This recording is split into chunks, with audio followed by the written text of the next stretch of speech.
In the heart of a storm-lit harbor where shadows of towering ships sway against the fog, a single cry breaks the silence. A young woman, torn from the safety of her home, stands surrounded by towering warriors with iron helmets and braided beards.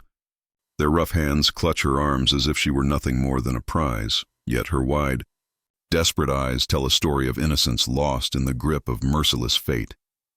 The torches flicker, painting firelight across armor and fear alike. The crowd gathers in silence, their faces hidden in shadow, unwilling to intervene, unable to look away. She trembles, caught between terror and defiance, her voice strangled by fear but her gaze burning with questions. Why her, and what awaits beyond this night? Every detail of the scene whispers of cruelty and destiny. The fog thickens, the ships wait, and the judgment of her captors hangs heavy in the air. Is she a victim of war, a symbol of resistance, or a scapegoat in a world ruled by power and blood? This is not just a moment of capture. It is the beginning of a story where fear, courage, and fate collide. The night was supposed to be quiet. The sea lay heavy and dark, its waves lapping gently against the wooden hulls of the ships docked in the harbor. A faint mist clung to the shoreline, curling around the edges of the village like a ghostly veil. But silence never lasts in a world where warships loom in the distance. Within moments, the calm shattered into chaos. From the shadows, men emerged. Their boots struck the ground with a heavy rhythm, their voices low and commanding, their armor glinting in the dim firelight. The smell of salt, smoke, and sweat filled the air as they pressed through the village streets, searching, hunting, claiming. They were men hardened by years of conquest, warriors with braided beards, scarred hands, and eyes that burned with the certainty of their mission. And in their grip they seized what they sought most, the vulnerable, the defenseless, the symbols of power they could carry away as trophies. She was one of them. A young woman, pulled roughly from the corner of her home, dragged into the cold air before she could even scream for help. Her linen dress, once clean and simple, now hung crooked from her shoulder, torn by the sudden violence of the capture. Her dark hair clung damp against her cheeks, strands falling into her eyes as she struggled to comprehend the nightmare unfolding around her. Her heart pounded so violently she thought it might burst through her chest. The world seemed blurred, as though she were caught in a dream she couldn't wake from. Rough hands clamped around her arms, forcing her forward while the laughter and shouts of her captors filled her ears. Their language was harsh, a storm of guttural sounds she did not understand, but their intent was unmistakable. She was their prize now, their captive, a symbol of dominance dragged through the night. She cried out once, a sharp sound of desperation that cut through the air. But no one came. The villagers who had once been her neighbors, her friends, stood in silence. Some hid in doorways, others peered from behind walls, their faces pale in the firelight. Fear had swallowed their courage, and though pity gleamed faintly in some eyes, not one dared to challenge the men who ruled with iron and flame.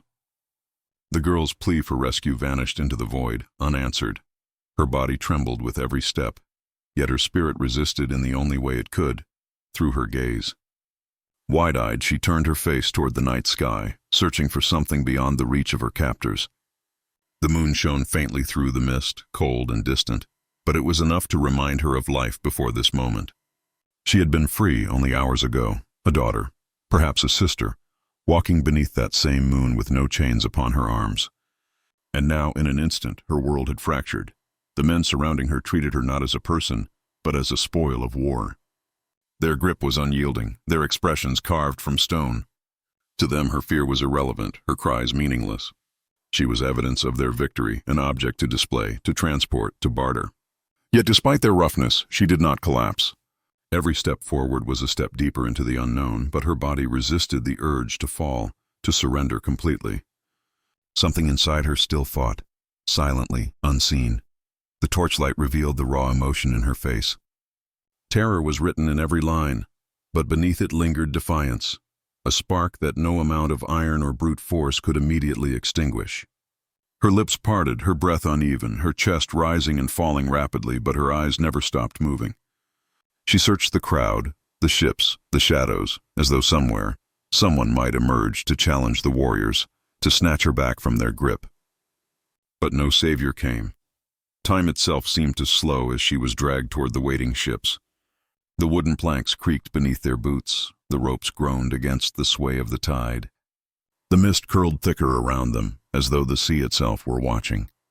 And in that moment she realized the truth. Her life, as she had known it, was gone. The safety of her home, the warmth of her family, the peace of ordinary days, all had been ripped away in a single night. Yet she was not only a victim. In her trembling frame, in her desperate eyes, there was something more. A question, unspoken but powerful, lingered in her silence. Would this be the end of her story or the beginning of another? Would her fate be sealed by the men who claimed her, or would she carve a new path from the ashes of this night? The captors marched onward, but the girl's gaze lifted once more toward the distant horizon. Her body was bound, her voice silenced, but her spirit clung stubbornly to the possibility that destiny had not abandoned her. And though she could not know it, the spark that lived in her heart would carry through the darkness, shaping the story yet to unfold. They came like shadows forged from steel and fire, men whose very presence seemed to bend the air around them. The warriors were not ordinary soldiers. They were living storms, hardened by years of conquest and battle. Each scar carved into their weathered faces told a story of raids, of blood spilled across foreign shores, of victories that had left villages in ashes and enemies broken beneath their boots. They carried themselves not with hesitation, but with the confidence of men who believed the world owed them submission.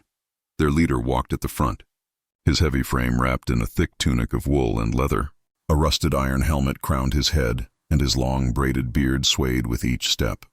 His eyes were like sharpened steel, pale and unfeeling, scanning everything around him as though every shadow concealed an enemy or treasure. His voice, deep and coarse, barked commands in a language that rumbled like thunder. The other warriors obeyed without question. A glance, a growl, a motion of his hand was enough to direct their fury. Around him moved his men, each one a force unto himself. Their armor was mismatched but formidable, leather reinforced with plates of iron, shields bearing scars from countless clashes. Strapped to their belts hung axes, daggers, and heavy swords that had tasted both sea air and human flesh. The torchlight flickered across their weapons, glinting as though each blade hungered for more. Their boots, caked with mud and sea salt, stamped heavily against the wooden planks and cobblestone paths, announcing their dominance with every step. They were ruthless, not only because of what they carried in their hands, but because of what they carried in their hearts. A coldness, an unshakable certainty that mercy was weakness and conquest the only law worth following. To them, every village was a battlefield, every man either an enemy or a slave, every woman either a commodity or a symbol of triumph. Compassion had no place among them. They had long ago buried such notions beneath the weight of survival and ambition. Their voices carried through the night, a mixture of laughter and growls. Some mocked their captives in words the villagers could not understand, while others jeered at the silence of those too afraid to resist. Their laughter was not born from joy, but from cruelty, a sound that reminded everyone watching that they thrived on fear. It was fear that fueled their authority, fear that bound their enemies in silence, fear that made them seem larger than life. As they gripped the young woman in their midst, the ruthlessness of their nature revealed itself. They did not strike her, for she was too valuable in her current state, but their hold was iron. Her arms were locked beneath their fists as though they were shackles of flesh and bone. One warrior leaned close, his breath reeking of ale and smoke, his eyes narrowing with a predator's fascination. She tried to turn away, but his grip only tightened, reminding her that resistance was meaningless. They controlled not just her body, but the space around her, enclosing her within a cage of strength and dominance. Yet their brutality was not expressed only in their actions. It lingered in the way they carried themselves, in the deliberate harshness of their every gesture. They shoved aside those who stumbled into their path, barked orders at one another with clipped precision, and moved with the unity of men who had long practiced the art of intimidation. Each glance they exchanged seemed to reaffirm their bond. Brothers forged not by love but by shared cruelty and conquest. Even the villagers watching from the shadows knew better than to speak. These warriors had built reputations across lands as bringers of ruin. Stories whispered in markets and firesides told of their raids, of villages where cries of resistance ended in silence, of survivors carried away into lives of servitude, of treasures stripped bare. To resist them was to invite death, and so the people lowered their eyes, their silence serving as a surrender to the inevitability of force. What made these men truly ruthless, however, was not only their treatment of others, but their lack of doubt. They did not question whether what they did was just. They did not wrestle with guilt or hesitation. In their minds, strength gave them the right to rule, and weakness the obligation to obey. It was a creed written not in words but in blood, a philosophy that made them unstoppable. For they had erased the very capacity to pity, and so they dragged the girl forward, their rough voices echoing across the harbor. She was a trembling figure surrounded by a wall of iron and flesh, her fragility cast into sharp relief by the unyielding brutality of those who held her. To them, she was not a person but a message, a warning to all who watched that resistance was futile. Her presence in their grasp was proof that no one was untouchable. The mist thickened. Torches hissed against the damp air, and the ruthless warriors moved onward, a force of destruction cloaked in the authority of conquest. Wherever they walked, silence followed, and wherever their boots struck the ground, hope seemed to fade. For in the hearts of those who saw them, there was no doubt. These were not men to be reasoned with, nor enemies to be defeated. They were storms, merciless and unrelenting, and the young woman caught in their grip was but one soul swallowed by their endless hunger. The world around her was no longer familiar. The harbor she had once crossed with ease, carrying baskets of fish or pitchers of water, had transformed into a stage of terror. Every sound, every shadow, every flicker of light was magnified until it seemed to pulse through her veins. The air itself carried the weight of dread, thick with the smoke of torches, the stench of sweat, and the sharp tang of salt from the restless sea. The fog hung low, coiling between the wooden beams and creeping across the planks like a living thing. It muffled sound, twisted outlines, and made the night appear endless. Shapes moved within it, the hulking figures of warriors, the silhouettes of ships with their tall masts reaching like skeletal arms toward the sky. From the distance came the moaning of timbers, the creak of ropes strained by the tide, and the crash of waves beating against the dock. Each sound was amplified by the silence of those who watched. The villagers pressed into shadows, unwilling to draw attention to themselves. The torches were the only defiance against the darkness. Their flames crackled and spat, spitting sparks that died quickly in the damp air. They threw jagged light across the ground, painting grotesque patterns of orange and black.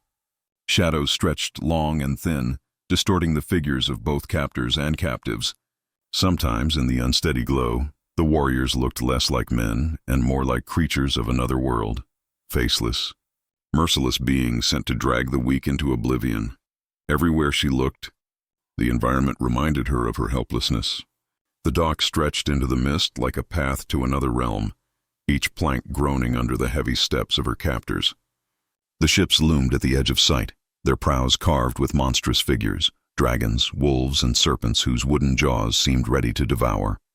Their sails, rolled tight for the night, hung limp like folded wings, but the faint snap of fabric in the breeze whispered of departure. They were waiting, patient and inevitable, ready to carry her away from everything she had ever known. Even the village behind her felt alien. The houses, once warm with firelight and laughter, now stood hollow and silent. Curtains twitched as unseen eyes peered from behind them. Doors that had once been open to neighbors were bolted shut. The smell of bread and hearth smoke had been replaced with the acrid bite of burning pitch. The familiar had become hostile, transformed not by destruction but by fear itself. It was not only the sight and sound of the place that created the atmosphere of terror. It was the stillness. No one spoke above a whisper. The villagers, crouched in the corners of their homes, were like ghosts. Their silence screamed louder than words. They would not intervene. They could not. Fear had swallowed them whole, turning them into shadows of themselves. For the girl, this silence was more terrifying than the warriors' roars. It meant abandonment. It meant she was utterly alone. The fear stretched beyond her body. It was woven into the very fabric of the night. The moon above was pale and distant, half veiled by drifting clouds. Its silver light mingled with the fire, creating a strange interplay of warmth and cold. Her skin prickled under the shifting glow, caught between the harshness of flame and the emptiness of moonlight. Every breath she drew seemed heavy, as though the air itself was thick with dread. She felt the gaze of the crowd even when she could not see their faces. The villagers' silence was heavy, weighted with judgment and pity, but no courage. Some may have pitied her fate. Some may have whispered prayers behind closed doors, but none stepped forward. Their inaction was as much a prison as the warrior's grip. She was surrounded by people and yet utterly abandoned, a cruel paradox that deepened her fear. The world around her seemed to conspire in her downfall. Even the sea, once a source of life and livelihood, now appeared menacing. Its waves beat against the shore with a hollow, unfeeling rhythm, as though marking the march of time toward her inevitable doom. The mist thickened, curling into her lungs until it felt like she could not breathe. The dock beneath her feet seemed endless, stretching further and further into the dark unknown. The setting itself became part of the threat. The ships loomed like open mouths. The fog whispered like voices she could not understand. The torches hissed and sputtered like serpents poised to strike. It was not just the men who had captured her that created fear. It was the entire stage upon which her fate was being written. Every element, fire, mist, sea, silence, worked together to remind her that she had no escape. Yet within this suffocating atmosphere, something stirred. The fear was overwhelming, yes, but it also sharpened her senses.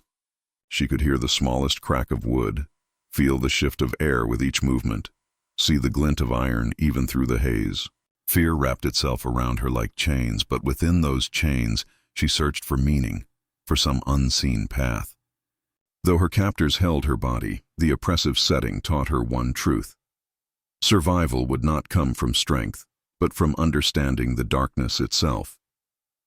The harbor, the ships, the crowd, they were all against her. The night was cruel, the silence merciless, and yet as the torches flickered and the fog thickened, she clung to the faintest thought. Even in a setting built of fear, courage could be born. They were there, watching, always watching, from the shadows of doorways, from behind the cracks in shuttered windows, from the edges of the square where the torches flared and the mist curled, the crowd gathered in silence. Their presence was undeniable, yet their voices were absent. The village that once echoed with laughter, gossip, and the rhythm of daily life was now a graveyard of whispers. Fear had stripped away sound, leaving only the heavy breathing of those who dared to bear witness. The young woman could feel their eyes on her. Dozens, perhaps hundreds of gazes pressed into her back, weighing down on her trembling frame. Some were wide with horror, others narrowed with judgment, and many dulled by resignation. To her it felt like standing in the center of a tribunal where no judge spoke, no jury declared, and no defense was allowed. The people were both her witnesses and her executioners, their silence as damning as any sword.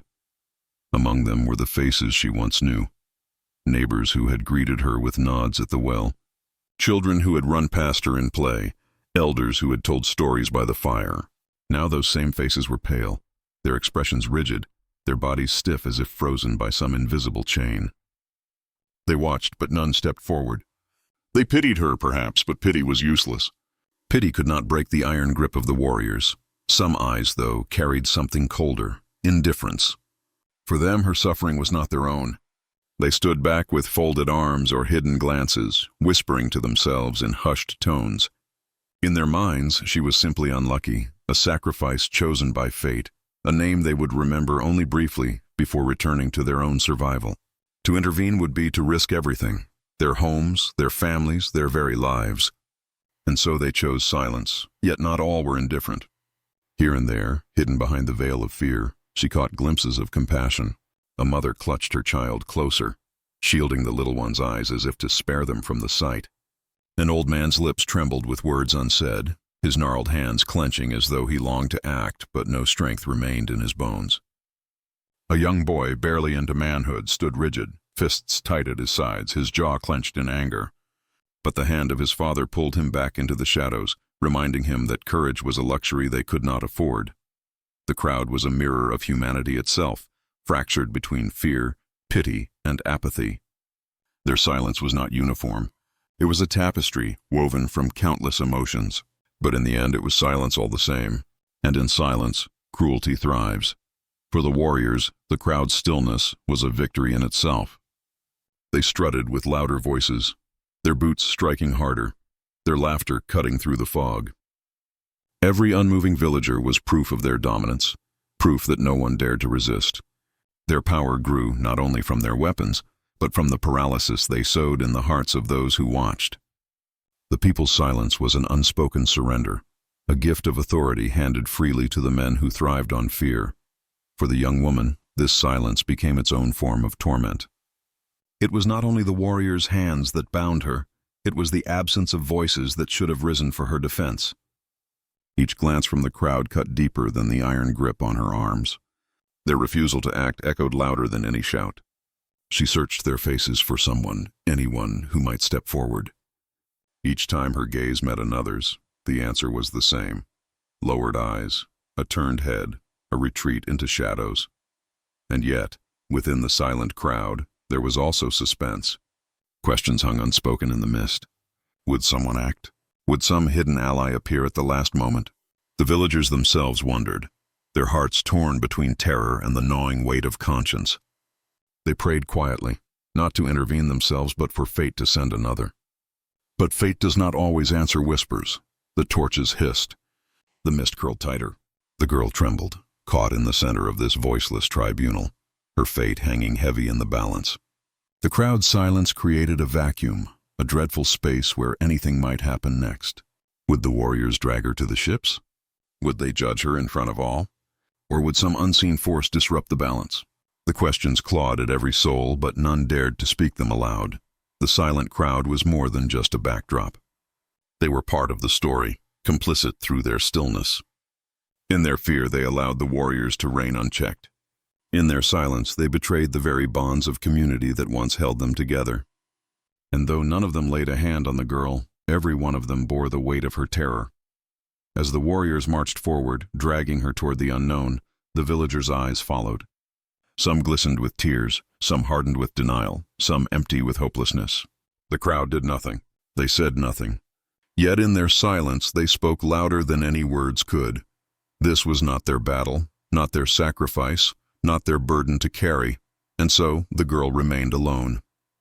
Surrounded by faces but abandoned by voices, she stepped deeper into the darkness of her fate, the silence of the crowd pressing down like a second set of chains.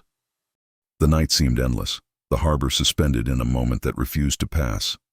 The young woman's body was weary, her arms aching from the unyielding grip of her captors, her legs trembling with every step.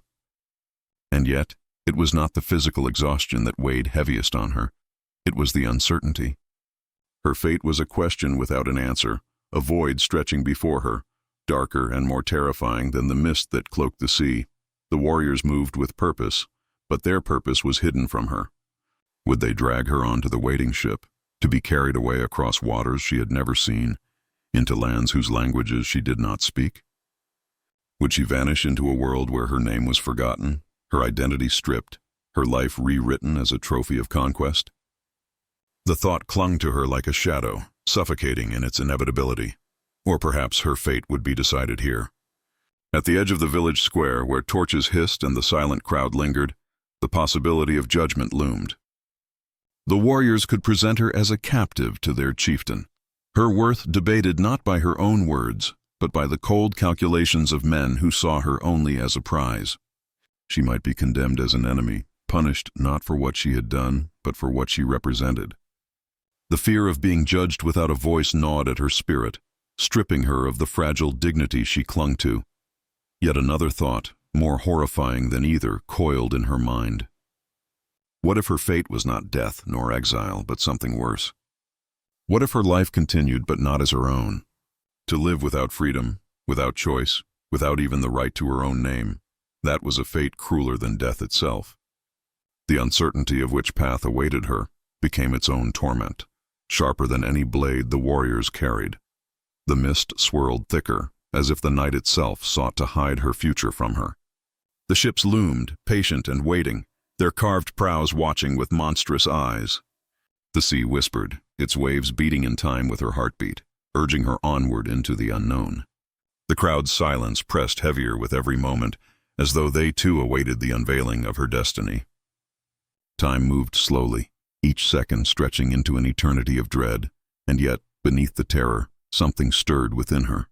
She was frightened, yes, but fear alone could not extinguish the ember of will that still burned in her chest. Her fate might be uncertain, but her spirit refused to die quietly. Every step she took, forced though it was, became a silent vow. She would not let them erase her completely. Even if her body was bound, even if her freedom was stolen, her memory, her defiance, herself would not be surrendered so easily.